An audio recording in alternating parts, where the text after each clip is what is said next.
Good morning, everyone. Happy Saturday. Thank you all for joining us bright and early for today's eLotus webinar. Before we begin, I have a question for you all. Have you ever wondered how the meridian system we use in clinical practice actually originates, or how understanding its developmental roots could deepen your diagnostic and treatment skills? What if the pathways you've been following all along were part of a much larger, dynamic, energetic network shaped from the very beginning of life? If this sparks your curiosity, type yes in the chat room. My name is Myra Chen, and I'm your host and moderator for today's webinar. At eLotus, we have been hosting educational courses for over 3 decades and are proud to be your trusted source for premium CU content, featuring over 200 speakers, 700 courses, and 3,000 hours of CE. We appreciate you all for joining us today. Today's class, From Cell to Channel, Embryological Formations of the Meridian System, is sponsored by Evergreen Herbs. This course offers a unique lens into the origins of the channels and the internal organs by exploring their development alongside the human embryo. You'll be invited to see the meridians not just as lines on a map, but as living, dynamic expressions of human growth. It is my pleasure to introduce today's speaker, Dr. David Soul, a Taiwanese-American physician trained in both Western medicine and traditional Chinese medicine with over 35 years of clinical experience. Dr. Soul began his medical journey in family medicine and later expanded into Chinese medicine, gaining experience in both the pain clinic and the ER. Growing up in Texas during his teenage years, he learned the value of combining the best of both worlds, a principle he now extends into his clinical practice, where he integrates traditional Chinese medicine and modern Western medicine to provide optimal care for his patients. Dr. Soul specializes in pain-related disorders, pulmonary issues, and women's health, and is skilled in multiple styles of acupuncture, as well as herbal prescriptions for a wide range of conditions. His highest goal is to promote optimal health of both body and soul, working closely with medical doctors and other healthcare professionals to help more people discover the profound healing potential of Chinese medicine. Dr. Soul currently has 8 courses here on eLotus on topics including sleep, digestion, patient care, and more that you can check out on his speaker page. We are also looking forward to 3 more exciting classes with Dr. Soul this year. We hope you can join us for his other upcoming classes, How to Analyze and Decode Lab Results Through the Lens of TCM on June 19th, the TCM Lifestyle Prescription, Building Health and Lifelong Patient Relationships on August 21st, and 35 plus years of clinical success, Mastering Lumbar, Hip, and Buttock Pain with Confidence on November 13th. I'll put all the links to his classes in the chat room for you shortly. If you're here live and can both see the chat room and hear the presentation, your attendance is already being tracked. Just be sure to stay until the end of the webinar to qualify for the CU quiz. A notification with directions will be sent to the email associated with your eLotus account when the quiz is available within 24 hours. And lastly, a quick reminder for any new attendees joining us today.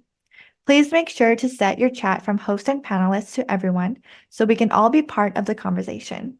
To submit questions during the presentation, please use the Q&A box so they remain organized and easy for us to answer. And as Dr. Soul always says, the secret to a successful journey of any healthy life always comes from the heart. Now, let's begin today's webinar, and please join me in welcoming Dr. David Soul.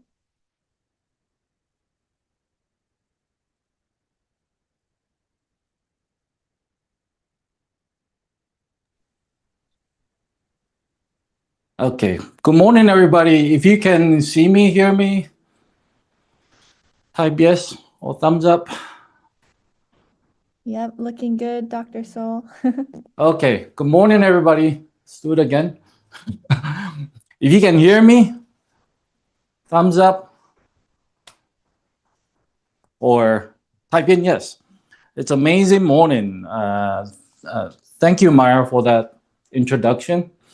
And I'm very humble for everything you have said. And I'm even more humble now. The more I know, I realize how little I know. And I got to know so much that I know nothing now. And so that's an interesting journey. The more I know I don't know. And it's learn through observation and use a scientific method approach, of course. And I really appreciate E-Lotus and also the family, the Chen family, including Dr. Chen, Tina, and of course, Myra and all the staff. They have amazing staff. I had an opportunity to visit them last year, and it's really, really amazing. And they have a new location now, a new warehouse. Okay, so today, our entire focus, and welcome everybody, entire focus is on embryology. But to better understand, we have to understand what we want to learn. And I have to differentiate, okay, is it the embryological development of the theoretical part or is the application part, the practical part? And a lot of times I have a habit of going too much in theoretical, into the theories. And I think most of you, you're practitioners, so you're actually a provider. So what you're doing, you're actually more of applicational. But in turn when you want to apply something, you have to make sure you understand it. Because if you follow a protocol, which is a good starting point, then if it works, great. If it doesn't work, you don't know why. And that's one thing I'm finding for a lot of people, they're constantly seeking another approach to acupuncture, another way to acupuncture, because it works sometimes, it doesn't work another time. And then you don't know why, and you don't know what to do. So to truly understand, we're going to look at from every aspect, especially embryological. And I love this place. That's Hawaii. And I don't know if there's anyone from Hawaii, but aloha. Okay. Let me see here. Give you a little more background about myself. Yes, I have different clinical experiences that brought me to this point of where I am. And one time I remember a patient, and she told me, "You're not a doctor. You're a healer." And to me, that was one of the highest compliments I've ever received from anyone, because the focus is on healing and restoring health. And I was able to achieve that for that individual. I wasn't just managing symptoms. As a medical doctor, a lot of things we do, we're focusing on managing symptoms. Pain medication, a lot of times you're just managing symptoms. And if your kids come to you, right, and tell you, "Mom, I'm sick," do you tell them to shut up? Not really, right? Because do you want to shoot the messenger? But theoretically, that's what we're doing. We're just managing the pain. But rather, with your kid, you want to understand what's causing the illness, the underlying cause, rather than just managing the symptoms. And so a lot of medication, and when I get bored, I look at every medication and look at the mechanism of action to see why is it just managing symptoms. Is actually getting to a root cause. And a lot of time it's not. It's just managing the symptoms. And that's one of the many reasons that brought me to where I am now, because my goal is to restore function, a true function. And it was Chinese medicine that gave me the answer, but the combination of both the Western training as well as the Eastern training, and bridging the two to bring the best of both worlds. And for me, when I was learning Western medicine, of course, that was in English, is here in the United States, but Chinese medicine, it was in Chinese. And I'm fortunate that I have the background of both cultures and be able to bring them together. My goal is for people to understand they're not exclusive, they're inclusive. You cannot practice Chinese medicine without Western medicine. And Western medicine, as ignorant as I was, I could not do anything to truly heal the body because most of the things I was doing, it was just managing the symptoms. But be able to take the two and put them together, and to me, that's amazing. And for most of you, you probably know that now, that I don't like titles and alphabets.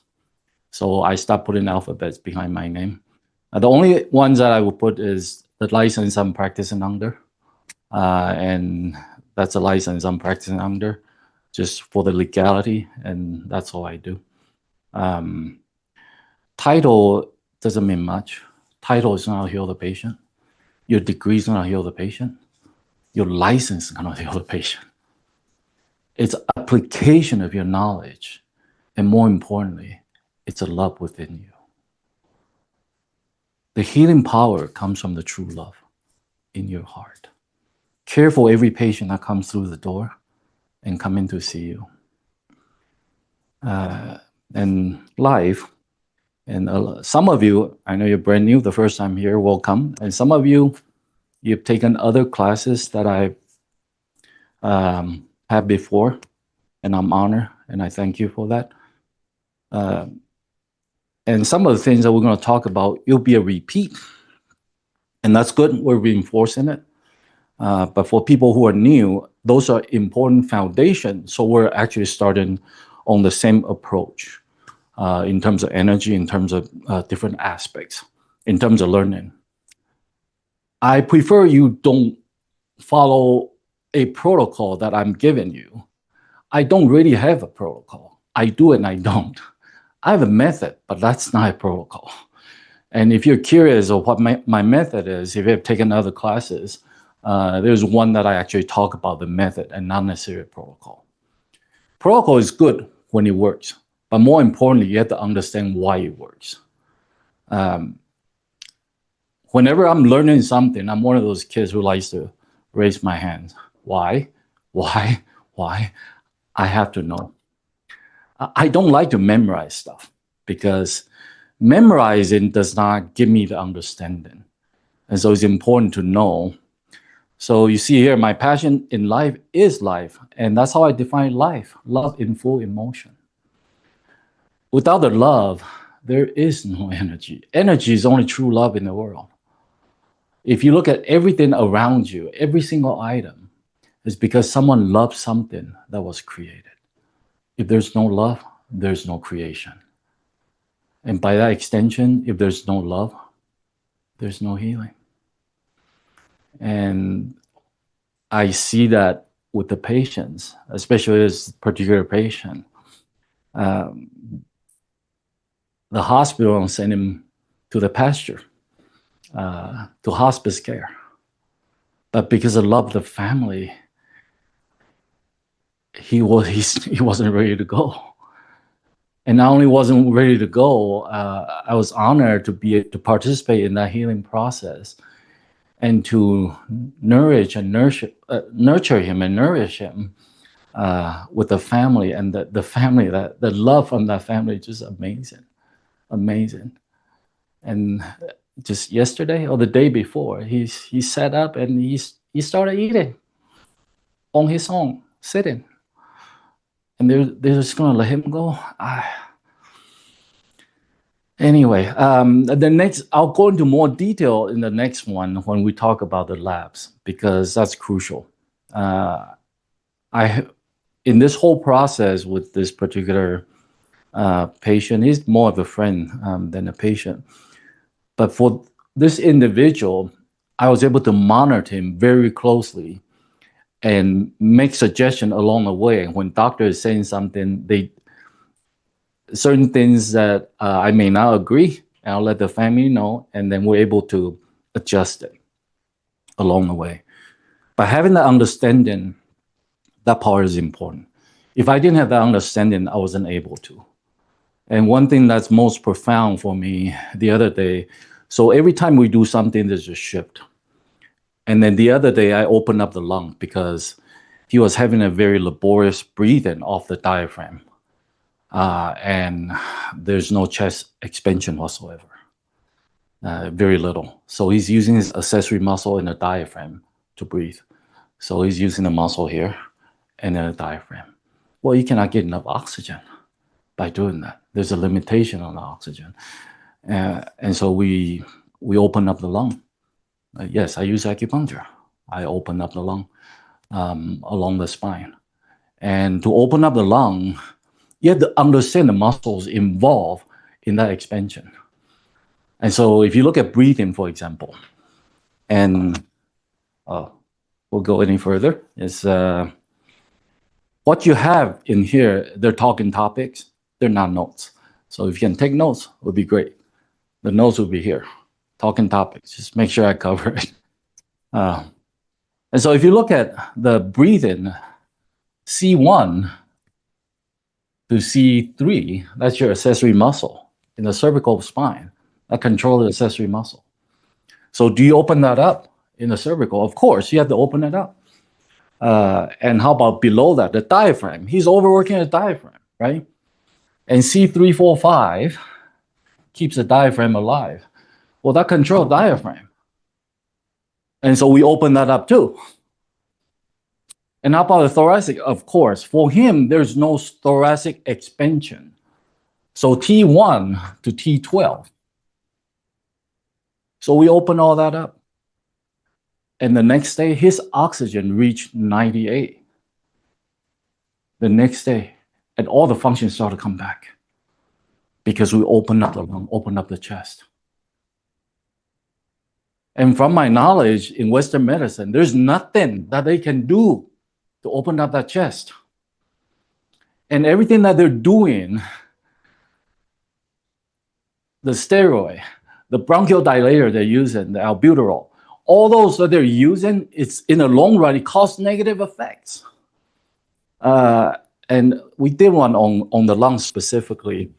So if you have a chance to look at that, and the reason why is, I guess I'll talk about it real quick.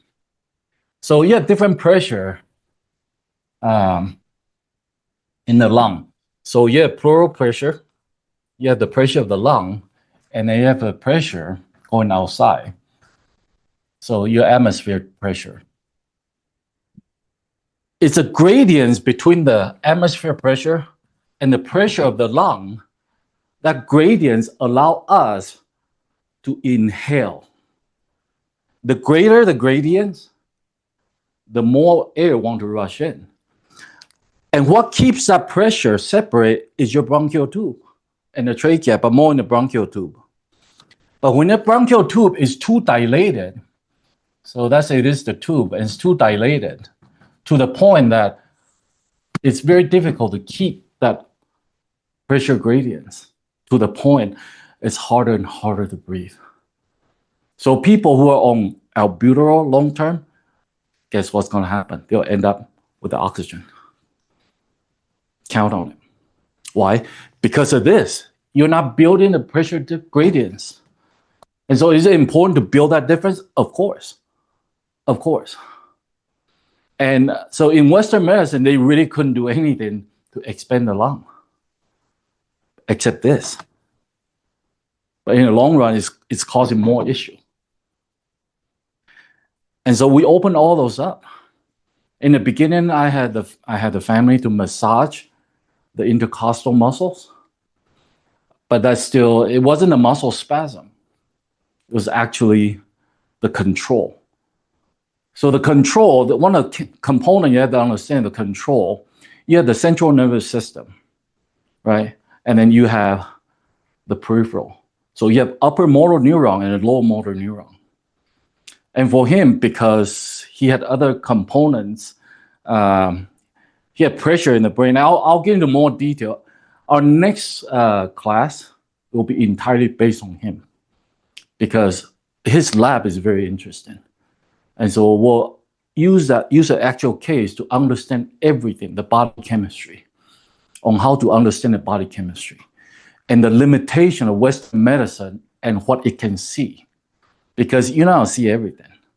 Even now, you're still not going to see everything. And the flaw is the way they taught us is to look at few numbers to make adjustments instead of looking at big picture. And that was the biggest flaw. And we're able to baby him all the way to where he is now. And it would be nice if he's here. I'm hoping that he will be here in June. Okay, let's move on. So the learning objective today, I want you to understand the development of the basic, both physical embryology and also from the perspective of the Bagua, the formation. And then we're going to solidify the concept of the energies and the energetics. And from our perspective, in Eastern medicine and also from the Western understanding, the scientific, Einstein and his approach to what energy is. So it's not just the Bagua and also the yin yang, the positive and the negative, and the 5 elements. We might touch on that also.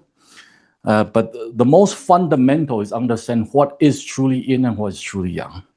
And in terms of human body, the regulation, and that's a key word, regulation of the body. And understand the true regulation of the body, true system of controlling the body. You have neurological control, you have hormonal control.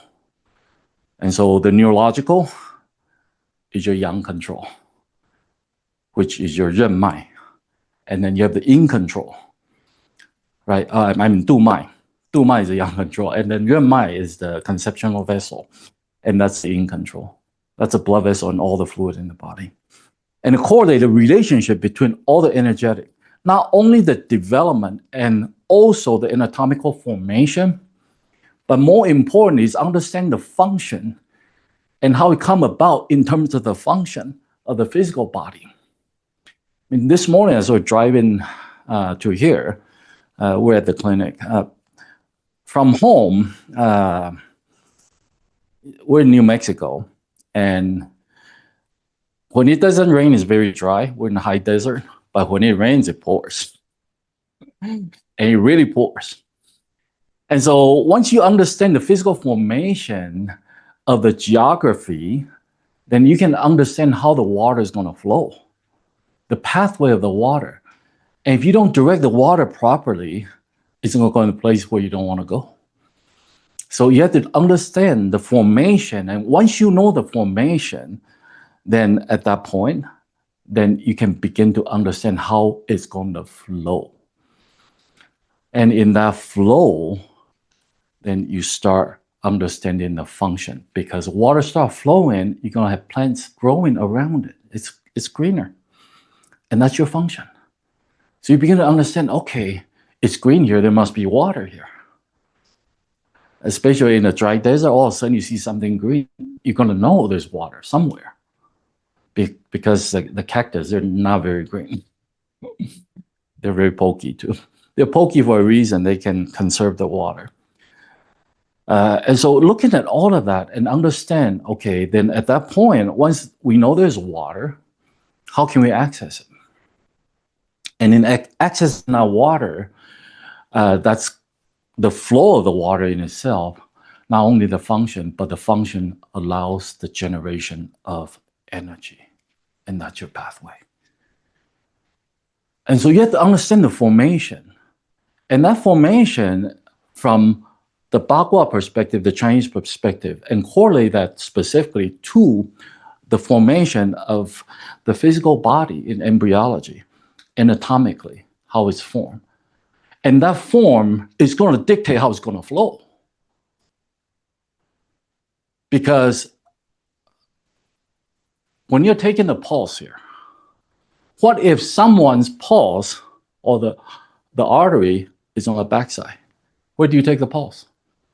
Do you take it based on textbook? Or do you take it based on where it is? And that's the case. Now, and this is what things that we can see. We're talking about blood vessels. Only 60 to 70% of the population are textbook. So if you're doing surgery, are you going to follow the textbook if the person is not? You already know the answer, right? And so textbook is a good guideline, it's a good starting point. And that's what protocols are. It's a good starting point. But is that going to give you the understanding and the answer? Well, you have to understand it. You have to truly understand it.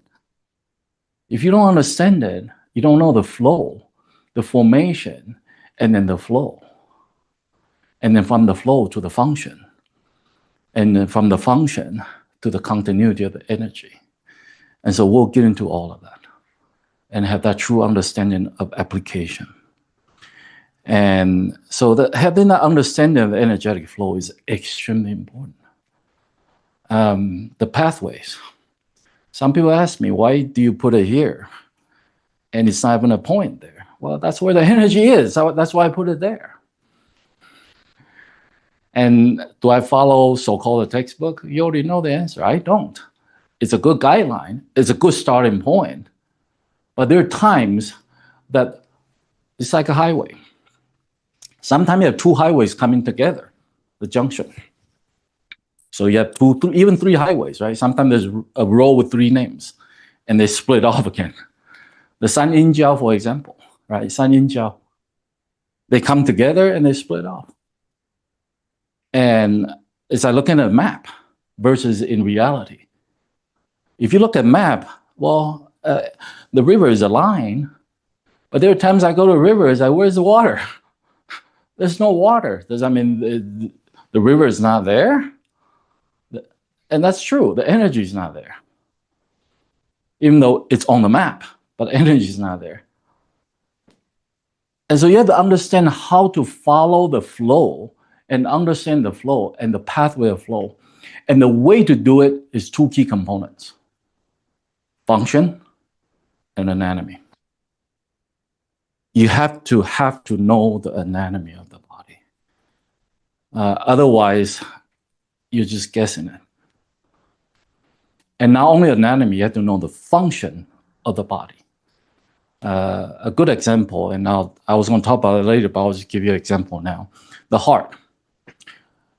In the embryological phase, the flow, the circulation is very different than after they take in that first breath.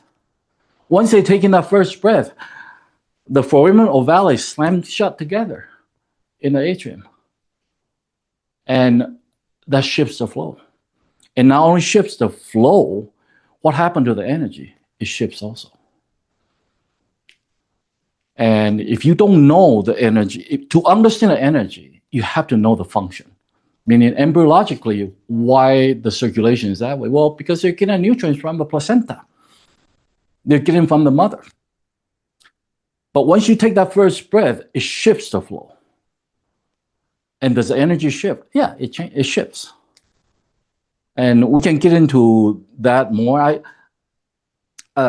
Whenever I do a lecture, I tend to create more slides than I can cover.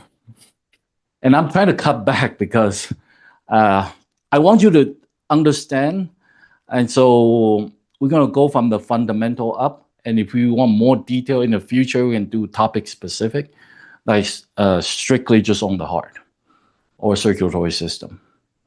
And we can do one specifically on the lung, the embryological development of the lung, because I was going to use the anatomy, well, not anatomy, the medical embryology. And this is a good book. This is a newer version, I think. When I was in medical school, we have the older version. I mean, this is a good book. And I was going to talk about that, but I thought, well, that's too detailed. I don't think it's necessary. We'll talk about things that are actually applicable and more practical instead of going to the detail of things that, there's a lot of things in medical school that we learn, we don't really use it in reality.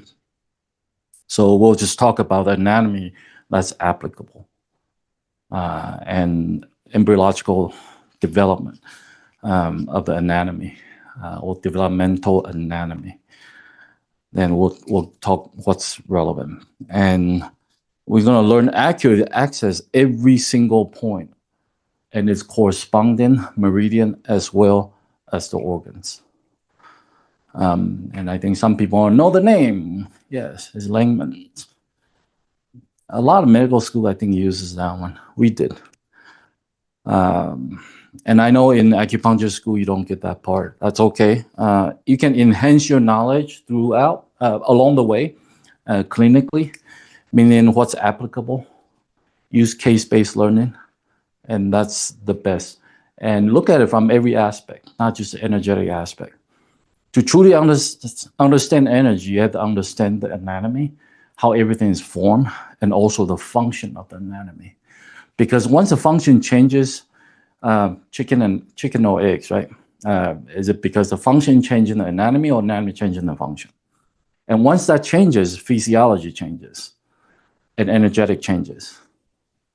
And so you have to know how to change with the change. Why? Because most time people come to you, are they in a normal state? No, they're in a pathological state.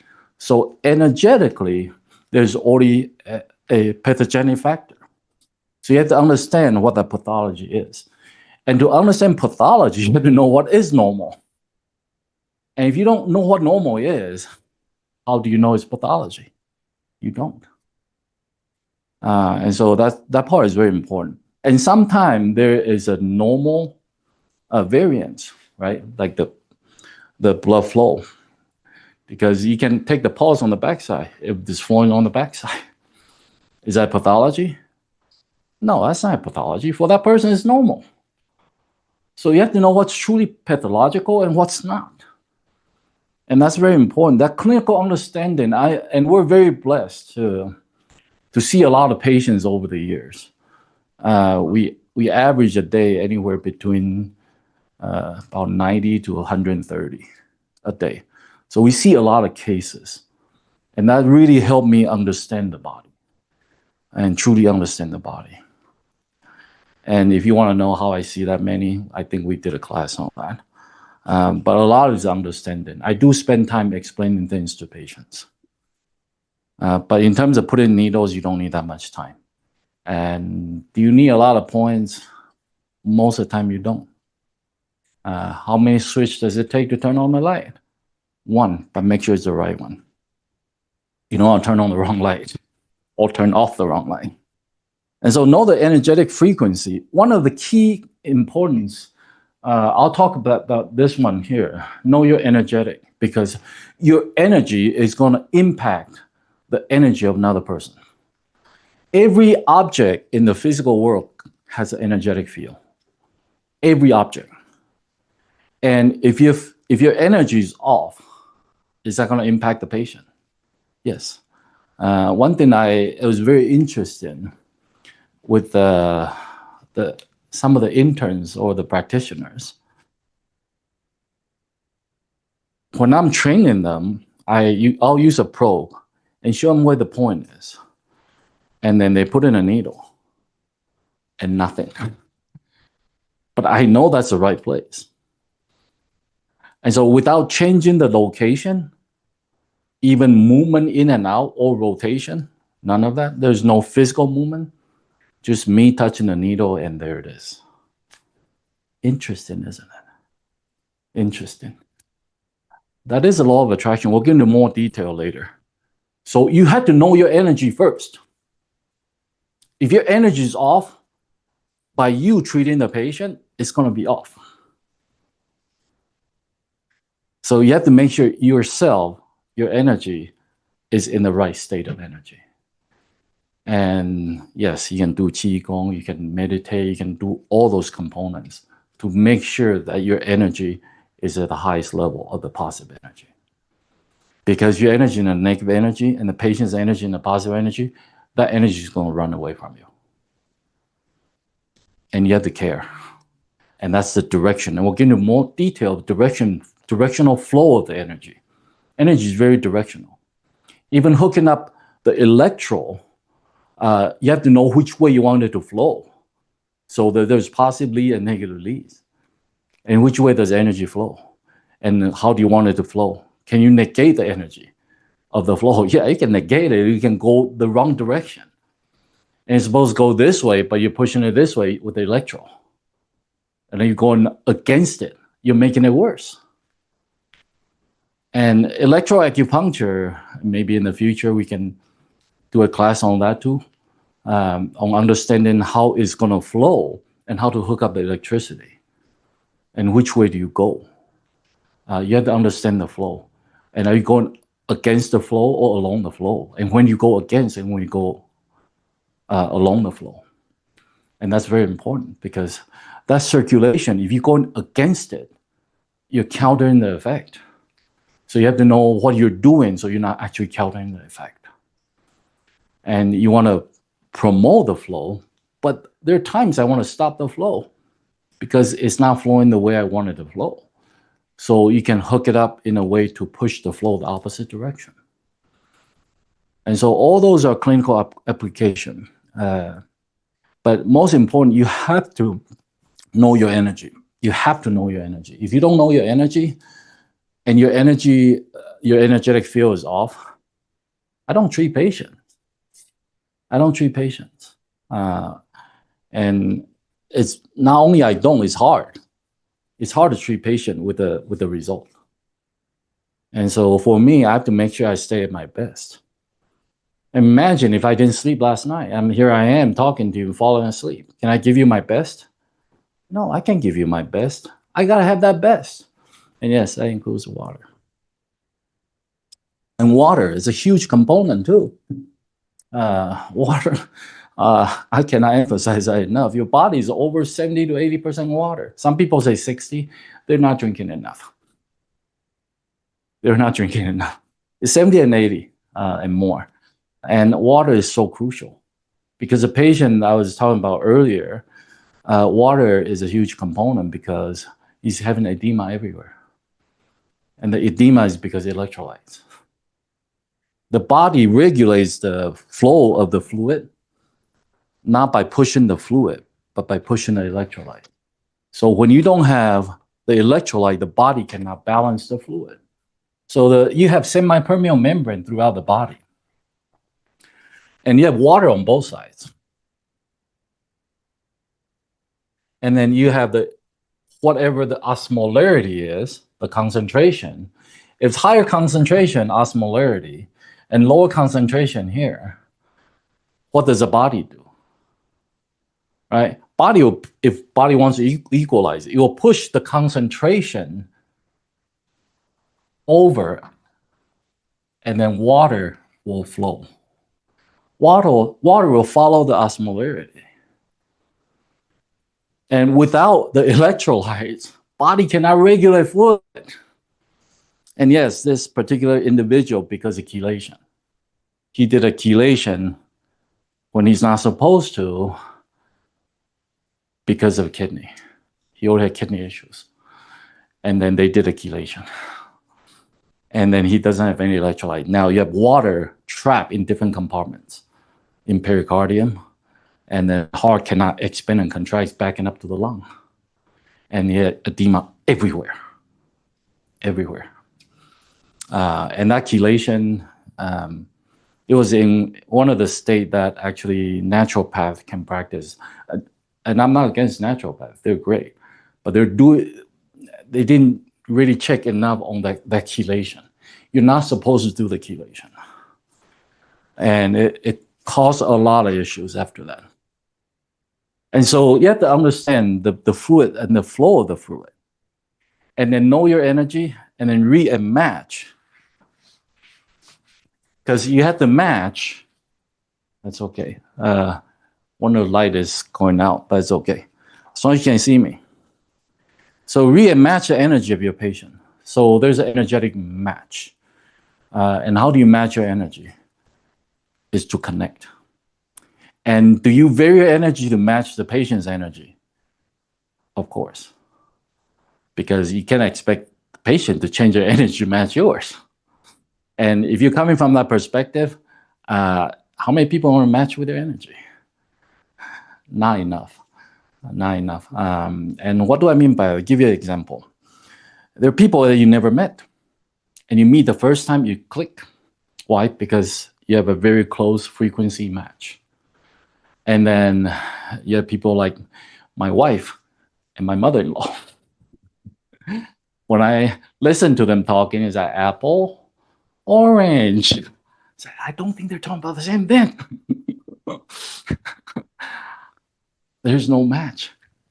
And even till now, still no match. That frequency is way off.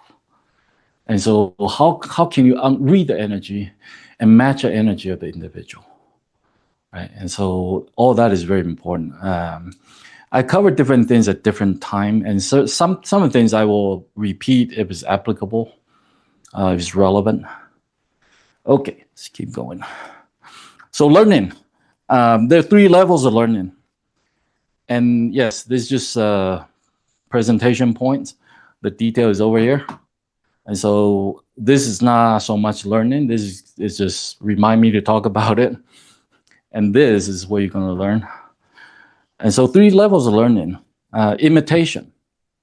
That's the lowest level. That's a protocol. And the protocol, literally, I'll use mechanics and a technician as example. When you take your car in nowadays, are they truly mechanics? Not really. They're technician. They take the OBD port, OBD plug, and plug in the OBD port in the car, and the computer does the diagnose, and not only diagnose, it will make suggestions on what to do and give you step by step, even to the point how much to torque each screw. Step by step. That's a protocol. That's a protocol. And if you're using the protocol imitation, at best, you're going to perform just like everyone else. At best. But if you didn't talk it right, you're a little below that. That's imitation. Because you're lacking the understanding. The understanding. I remember my wife's grandfather. And he has a stethoscope for the engine. He would listen to the engine to diagnose it, to understand it. And then those really good mechanics, just by listening to the engine that's coming in, they haven't seen the car yet. Just by the sound, they can tell. They can tell, okay, this car has this or that. Now, that's a master. That's a master mechanic. And so, do you want to be the master mechanic? Or do you want to be a technician? Yes, a starting point, all of us, we start as a technician. But do you want to just stop there? Or do you want to truly understand? And that's why I'm not going to give you the points. I don't typically do that. For those who have taken my class, you know that. I want you to understand. I don't want you to follow a protocol. But yes, it's a good starting point. But when it works, you have to know why. When it doesn't work, you also have to know why. So you can change it. And then innovation. Innovation is someone who is a mechanic. Now he start designing the engine better. And I'm gonna call him grandfather. It's actually my wife's grandfather. He has past tense, but he would tell me that he would take a part apart and rewire it differently to make it better. That's the innovation because he understands it. He can take it apart and rewire it and make it better. That's the innovation. So ask yourself, do you want to practice a level of imitation or integration or to the highest level of innovation? I challenge myself to practice at the highest level at all times because no 2 people are the same. Even the same person, different time is different. The energetic flow is different. I have to gauge your energy every single time and understand the flow of energy. And so learning in Chinese character, so you have 学 and 习. So 学 is to learn, it's a theoretical understanding. And 习 is a practical application. How can we take what we learn and put it in a way that we can truly not only understand, but to go to the highest level of innovation? A lot of business school professors, well, they've never done any investments. They're very good in theories, or you can learn from someone who is actually able to invest and not a lot of classroom education and be able to do a lot. So which one you want to learn from, right? And in our professions, it's the clinical application. And that clinical application, for me, that's invaluable. And we're very blessed and honored to serve a lot of patients. And yes, we do see a lot of patients.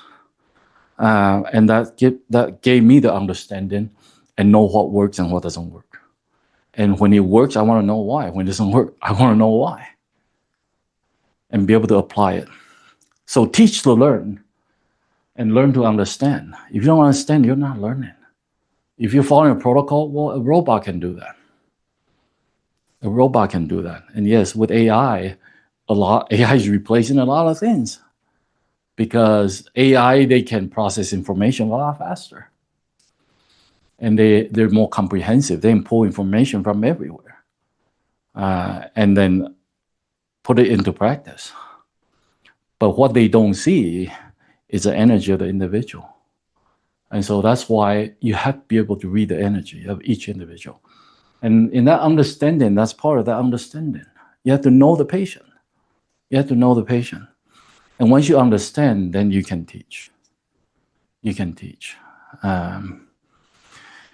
So yes, teach, learn to understand and understand to teach. And integration of understanding will allow innovation. That's what we talked about earlier. And also learn what is possible to create impossible. And that's how you spell impossible.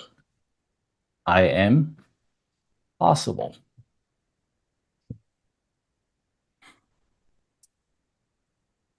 Amazing, right? Yes. And yes, you are possible. And when patient comes in and say, I have, and fill in the blank, I always ask them, do you really want to have it? Do you want to claim it? Do you want to own it? And so I tell patient, you don't have a condition, you have a transition. You don't have a condition, you have a transition. We want to transition out of it. And just because other people, they don't know how to do it, doesn't mean we don't know how, right? Because with enough love, everything happens. It's amazing. I cannot say enough. And so be that possibility for patients. Make it possible. And we're here to facilitate the true healing of the body. Okay, do we take a break every hour? Supposedly, right? So I think we got 2 minutes, right?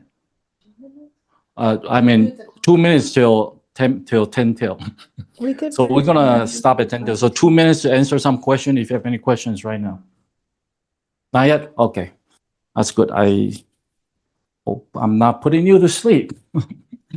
And so I'll go over a presentation outline. So in the first hour, the 8, I think it's an 8-hour day. So the purpose of energetic embryology. So we'll get into to understand, well, why do you want to know how it's formed? And that's what we talked about. Do you want to be a technician or a master mechanic, right?